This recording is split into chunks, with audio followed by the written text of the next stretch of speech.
What's going on, everyone? Welcome back to another post game here on Mets Central. And the New York Mets complete the sweep over the San Francisco Giants, completing back-to-back sweeps now as they go into San Diego. And I wanted a 4-2 road trip going into it, win each series. But damn it, now I want them to go out there and win 5 or 6. I do now at this point, but we'll talk about that series coming up on the podcast tomorrow. But man, it was so beautiful to watch in terms of a couple things. One, Ronnie Mauricio going 4 for 4 today, even though there was one point where I wanted to just throw my remote across the room, watching him try to go advance on that ground ball in the infield and try to score there, which that was the only thing that he did that frustrated me today. But outside of that, just tanking one and going 4 for 4, really catapulting this offense. And then the other part was now you saw tonight the luxury of having another arm back there that could pitch in high leverage in Gregory Soto. And now all of a sudden, you go out there and acquire a Ryan Helsley, a Griffin Jacks, Johan Duran, whoever it may be, whoever that right-handed high leverage arm might be. All of a sudden, you get that. I mean, what are we talking about here? Because it was so beautiful to actually feel comfortable for the most part with at least when the names came out of the bullpen, because Reed Garrett, a little bit of a worry there. And then, Edwin Diaz, obviously tonight, not looking sharp at all. So that part worried me. And these guys are going to have rough outings still. But it was so beautiful to see the luxury of this bullpen having as many quality arms back there and the luxury of it that they do now going forward. I would have liked more from Senga. I would have liked this offense to give them a little bit more of a cushion to, where they could have pushed Reed Garrett to get that final out, and you don't have to use Brooks Raley, to where you don't have to use Edwin Diaz back-to-back days. I would have liked for a little bit more of a lead there, but unfortunately, that wasn't the circumstances. But fortunately enough, they end up locking things down either way and getting the job done. We got a lot to get into. Leave a like if you enjoy. Subscribe if you guys are new to the channel. And turn on your notifications so you know when we upload or go live on the channel. But yeah, I mean, you look at the runners in scoring position numbers, not great again. I mean, they were 2 for 13, which is right on brand. But all I could say right now is that, again, keep winning and then get aggressive at the deadline and improve this offense. That's all I could sit here and say right now. That's really all I could say. But they had so many opportunities throughout this game to really just punch the Giants in the mouth. Unfortunately, they didn't, too much. But in the bottom of the second inning, Kodai Senga worked into a bit of trouble, allowed 2 base runners, but he ends up getting 3 strikeouts that inning. In the top of the third, the Mets end up getting on the board. This is where I would have liked for them to really punch the Giants in the mouth early and really set the tone that we are not going to let you even win a game this series. Alvarez and Mauricio get back-to-back singles. Nimmo hits into a force out. Lindor grounds out there, and then that brings in a run to make it 1-0. Soto strikes out. So again, would have been nice to manufacture more runs there. And then in the fourth inning, you get a double from McNeil with 1 out. You get a walk from Marte, but then Beatty hits into a double play. Matt Chapman in the bottom of the fourth would hit a solo shot to tie the game up at 1. Dominic Smith walked.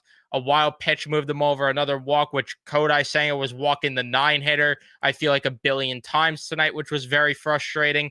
But in the fifth inning, Alvarez and Mauricio back-to-back doubles from them, which made it 2-1. Ronnie Mauricio just balling out there. Again, I did not love Ronnie Mauricio trying to score there on the Lindor ground ball in that inning. That was the one thing that frustrated me from Ronnie Mauricio today. Outside of that, as perfect of a game as you could get from Ronnie Mauricio, as good of a game.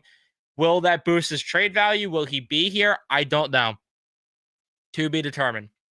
But unfortunately, Kodai Senga negated that in the bottom of the fifth inning as Adames got a single. Matt Chapman hits his second home run of the night to make it a 3-2 ball game. And you couldn't get any more from Senga, unfortunately. in the top of the 6th inning. Again, another opportunity to maybe punch them in the mouth a little bit. You get a double from McNeil. Beatty walks, but they don't end up coming through. Budo with a 1-2-3 inning. It was nice to see him bounce back after a really rough outing in his return from the IL. Ronnie Mauricio, though, in the 7th inning, hits a home run out of the damn park into the splash zone off of a really good pitcher, nonetheless, in Randy Rodriguez, which at first, with the way they were calling that home run, I didn't even think that was going out. I thought maybe it hooked foul, but ESPN freaking sucks. And they know it too. And they were just like, yeah, we know you like your local broadcast. Obviously, we do. You guys are horrible. But I digress. Ronnie Mauricio, though, ties the game up at 3. And then Juan Soto later that inning hits an opposite field home run to make it 4-3. And a huge insurance run in the 9th inning when Mauricio gets a double, Nimmo gets a double to make it 5-3. Another opportunity where I would have liked for them to punch the Giants in the mouth. They didn't, especially with the way that 8th inning went, because Reed Garrett, he allowed a single, Raley then allowed a single, but he gets that out there. And then Diaz, though, gets the first out and then loads the bases, hitting a batter as well. And I'm like, it's going to be one of those where it's like, we're going to have to sit here and try to say, you know what? We wanted 2 out of 3. I guess we can't complain. But when you have them on the chokehold, you got to get it done. That's where I thought this was trending towards. But then he gets Adames on 3 pitches because Willie Adames just had a piss poor year. And that's a guy I wanted in the offseason. Thank goodness they didn't get him. And then Matt Chapman strikes out there on 4 pitches to end the ball game.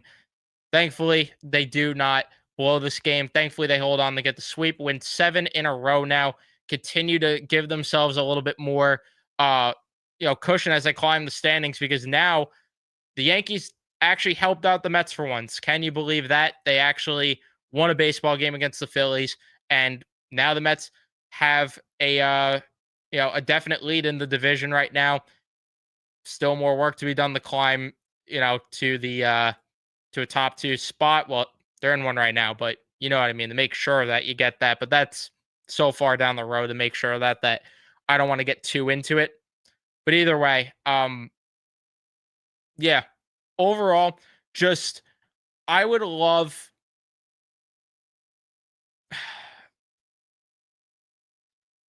just love to see this offense again just really punch these teams in the damn mouth. That's my one gripe of the series. If I'm going to sit here and complain about anything, it's like, get these guys when you have them on the ropes. And it's been the thing all season long. And then the only other thing I could complain about from tonight is Kodai Senga was really not good enough. I mean, 5 walks is not good at all. Hanging pitches to Matt Chapman, not good at all. I don't know. I mean, Buster Olney was talking about how this team is interested in a starting pitcher. You could see why, because between him, Holmes, and you're just not getting enough volume outside of David Peterson right now. And then Montas not giving you the volume you need. You need a guy that could give volume. And they were talking about how the Mets want to get a guy that could start, in a playoff game for them. Go out and do it. I'm very curious to see what it's going to be if they actually go through with that. But yeah, I mean, the biggest thing to take away is Alvarez looked so locked in this series, continuing what he did in the 2 games of that Angel series, which is encouraging. Ronnie Mauricio having the day that he did. We'll see if he builds on that, though, going forward. Marte had a really good series as well at the plate.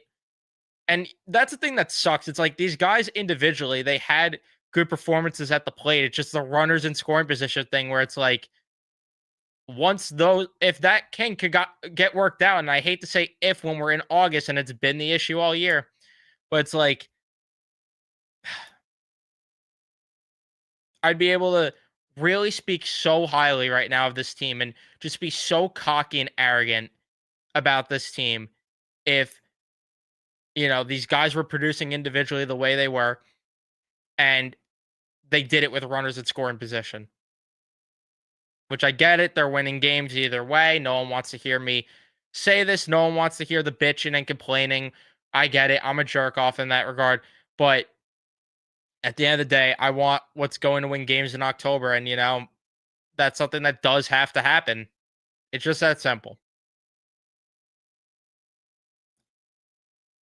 And again, it sucks because right now I want to be so cocky and arrogant with the way with the fact that they're winning games, but just hit marginally better at least with runners in scoring position. I don't know why my camera just got so bright here. I'm just going to try to fix that. There we go. But nonetheless, let me see what you guys are saying in the chat right now. As we are talking about this baseball game, of course.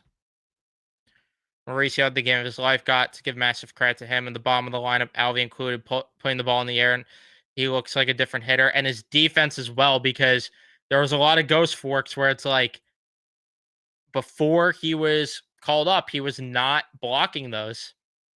This time, he was blocking them. He looks so locked in right now at the plate. He looks so locked in defensively. This is a different baseball player right now. Completely different baseball player at the moment. And I love it. And yes, good to hear. They got to actually do it before I get excited. But yeah, you got to get a top end starter that could give you volume. They have to. Because you're just not getting it at all right now. You might get it from Anaya at some point. But everyone else is just like outside of Peterson, it's not enough right now. It's just not at all. And, I really just want an innings eater. Most of all.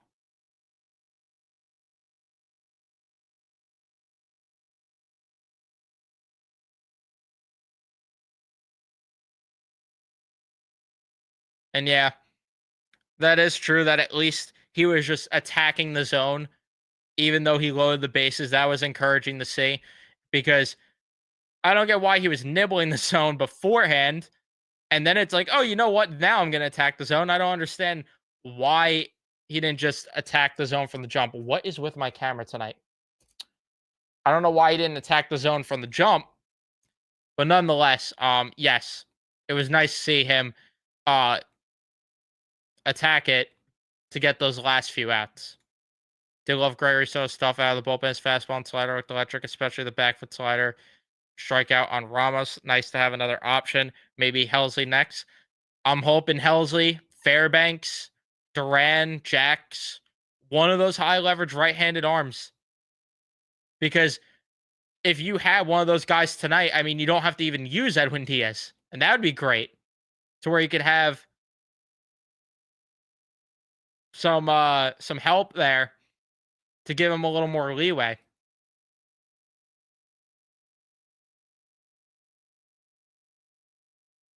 So that's something I would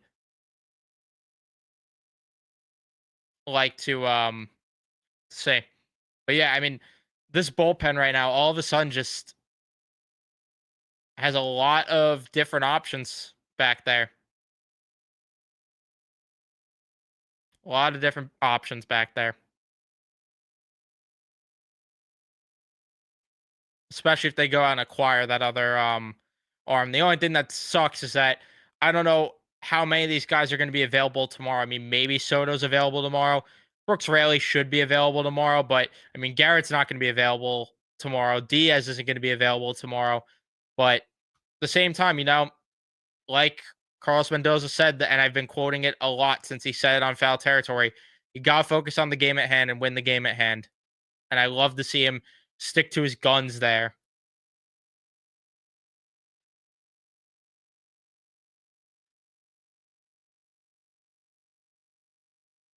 Yeah, Brazoban will be available.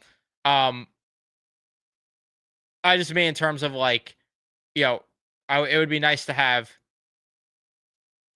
like one of Diaz or Garrett available tomorrow. And then I guess Garcia should be available tomorrow as well. And then Stanek, of course. I was surprised they didn't go to Stanek tonight to close out the game, which I get why. I'm not saying they should have, but I was just surprised Honestly, I thought they were going to just give Diaz the extra rest, a day of rest after the way last night's outing went a little bit, where it was a little bit shaky. But again, I'm not complaining about it at all. I wanted to see Diaz in, and if it blew up in his face, then that's not on Mendoza. I was surprised he used Garrett too. I thought Stanek would be in there at the very least. That surprised me.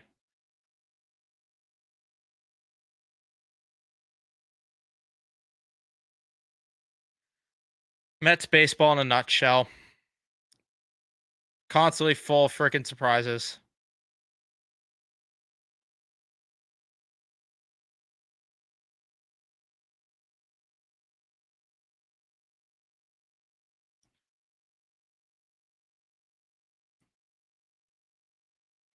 But yeah, I mean, it's really it's insane that the deadline's already just about to be here.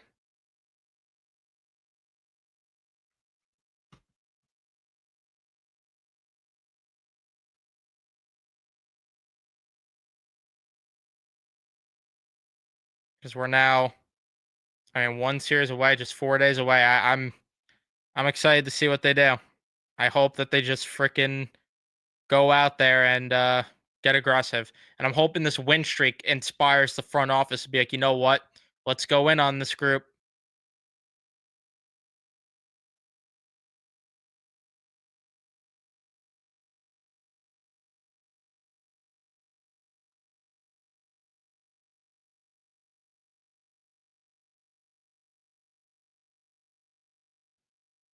Sees potential last star as a Padre tomorrow. Maybe he walks across the dugout.